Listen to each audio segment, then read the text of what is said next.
میں نے اجمیر شہر کو لکھا.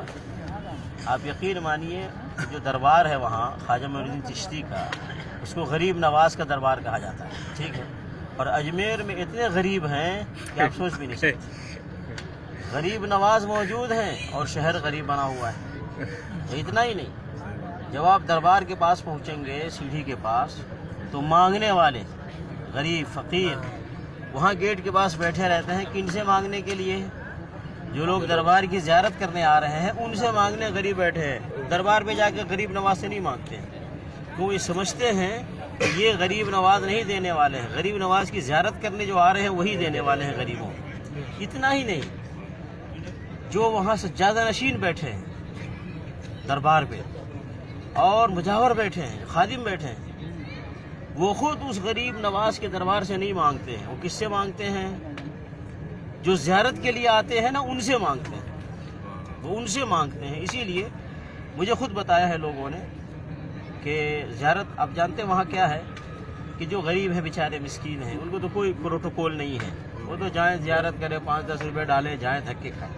لیکن جو کاروں میں جاتے ہیں تو دور دور پھیلے ہوتے ہیں خادم لوگ، جو کاروں میں جاتے ہیں ان کو وہیں سے استقبال کرتے ہیں، ان کو لیتے ہیں اور دربار جا کر کے زیارت کرواتے ہیں. تو کبھی ایسا بھی ہوا ہے، مجھے لوگوں نے بتایا ہے کہ شیخ میں تو اجمیر دیکھنے گیا تھا دربار، لیکن آدمی لگ گیا دربار کا آدمی میرے پیچھے کہ یار یہ کار میں آیا ہے کچھ لاکھوں روپے ڈالے گا، تو لگا رہا زیارت کروایا سب کیا. اور لاسٹ میں نے مجھے پیسہ دینا نہیں تھا، 200-250 دے کر کے میں نے جان چھوڑایا، وہ منہ بگاڑ کے چلا گیا. تو یہ جتنے وہاں خادم ہیں خود دربار سے نہیں مانگتے ہیں، مانگتے کن سے ہیں؟ جو زیارت پہ آنے والے ہیں ان سے مانگتے ہیں. لیکن لوگ دنیا والوں کو کیا کہتے ہیں؟ غریب نواز کے پاس آ جاؤ. یہ غریبوں کو نوازتے ہیں، غریبوں کو دیتے ہیں، بیماریاں بھی، صحت بھی دیتے ہیں، نوکری بھی دیتے ہیں، کاروبار میں فائدہ بھی دیتے ہیں، اور بلکہ یہاں تک کہ جو مر گیا اس کو زندگی بھی دیتے ہیں. ایسے بھی ایڈورٹائز کرتے ہیں، ایڈورٹائز کر کے دربار پہ بلاتے ہیں، اور بلانے کے بعد پھر ان لوگوں سے وہ مانگتے ہیں جو دربار پہ خدمت کر رہے ہیں، ہے کہ نہیں؟ ابے اگر غریب نواز دیتے ہیں، ابے خادموں، مجاوروں، سجادہ نشینوں، وہاں رہنے والوں، تم ان سے لے کر وہاں آنے والوں کو بانٹو. ان سے لے کر، غریب نواز سے لے کر کے جو لوگ زیارت کرنے آ رہے ہیں ان کو تمہیں بانٹنا چاہیے نا. لیکن الٹا وہ وہاں آنے والوں سے وہ مانگتے ہیں، اور جو زیادہ پیسہ دے دے وہ ان سے خوش ہوتے ہیں، ان کو عزت دیتے، پروٹوکول دیتے ہیں.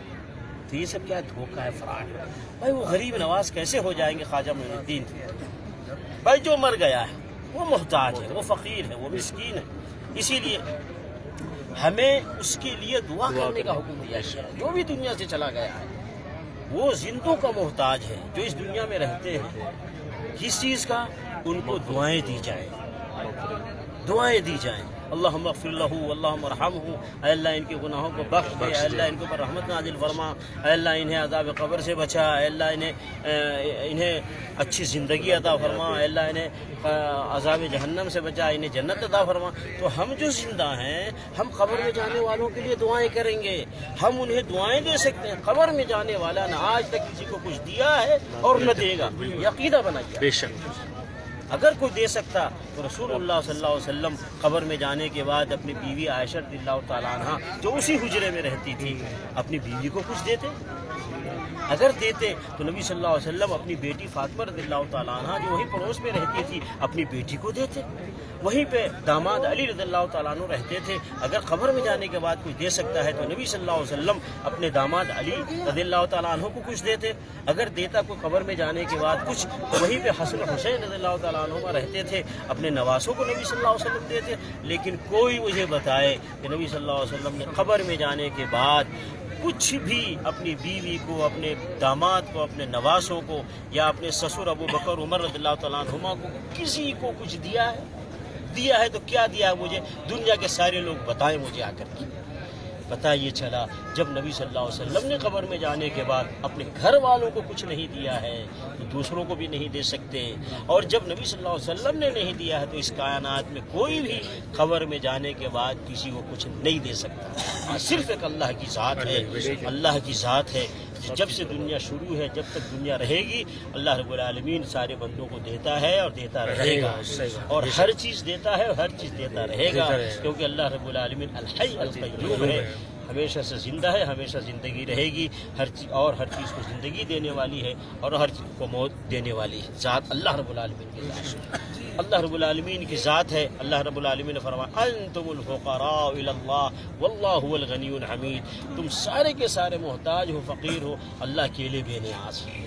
اللہ رب العالمین نے فرمایا وَإِن يَمْسَسْكَ اللَّهُ بِضُرٍّ فَلَا كَاشِفَ لَهُ إِلَّا هُوَ وَإِن يُرِدْكَ بِخَيْرٍ فَلَا رَادَّ لِفَضْلِهِ۔ اللہ رب العالمین کی ذات وہ ذات ہے کہ اللہ نے فرمایا اگر تمہیں کوئی تکلیف پہنچے کوئی نہیں دور کر سکتا اس تکلیف کو سوائے اللہ کے، اور اگر اللہ تعالیٰ تمہیں کوئی خیر اور بھلائی دینا چاہے اس کو کوئی روک نہیں سکتا۔ اللہ رب العالمین اگر تمہیں کوئی خیر بھلائی دینا چاہے کوئی نہیں روک سکتا اس کو۔ نبی علیہ الصلوۃ والسلام فرمایا کرتے تھے اللہم لا مانع لما اعطیت ولا معطی لما منعت ولا ينفع ذا الجد منک الجد، اے اللہ جس کو تو دینا چاہے اس کو کوئی روک نہیں سکتا، اور جس کو تو روک دے اس کو کوئی دے نہیں سکتا۔ کسی مالدار کو اس کی مالداری اللہ کے مقابلے میں اس کو کام نہیں آ سکتی۔ اس لیے میرے بھائی قبر میں جانے کے بعد آج تک کسی نے کسی کو کچھ دیا ہے اور نہ کوئی دے گا، بھائی قبر میں نہیں بھی گیا لیکن ہم سے چھپے ہیں عیسیٰ علیہ السلام، ہم سے چھپے ہیں، ہم سے کوئی کانٹیکٹ نہیں ہے، کوئی تعلق نہیں ہے۔ عیسیٰ علیہ السلام جب سے اللہ رب العالمین نے اٹھا لیا اس دنیا سے، کیا عیسیٰ علیہ السلام نے کچھ دیا ہے آج تک کسی کو؟ بتائیے۔ عیسیٰ علیہ السلام ابھی وہ قبر میں نہیں گئے ہیں، ابھی ان کی زندگی ہے، زندہ ہیں، بس دنیا سے اٹھا لیے گئے ہیں اور اللہ سے قریب ہیں، لیکن کچھ آج تک نہ دیا ہے، نہ دے رہے ہیں، نہ آئندہ دیں گے۔ تو اس لیے میرے بھائی یہ سب چیزوں کو ذہن میں رکھیں، سمجھیں اور اس کے مطابق عمل کریں، اور یہ لوگوں کی گمراہیوں کے پیچھے نہ چلیں۔ قبر میں جانے والے دیتے ہیں، کسی کو غریب نواز بنا دیا، کسی کو بندہ نواز بنا دیا، کسی کو داتا بنا دیا، کسی کو مشکل کشا بنا دیا، کسی کو غوث اعظم بنا دیا، کسی کو گنج بخش بنا دیا، کسی کو علی مشکل کشا بنا دیا۔ یہ کس نے بنایا ہے؟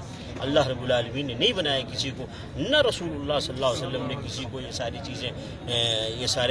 چیزیں دی ہیں اور نہ بتایا ہے۔ ان سب یا تو شرک کے راستے ہیں یا بدعات کے راستے ہیں، بہرکیف گمراہی کا راستہ ہے، ان سے بچنا چاہیے۔ اللہ رب العالمین ہمیں صحیح دین کو سمجھ کر اس کے مطابق چلنے کی توفیق عطا فرمائے۔ آمین۔ جزاک اللہ۔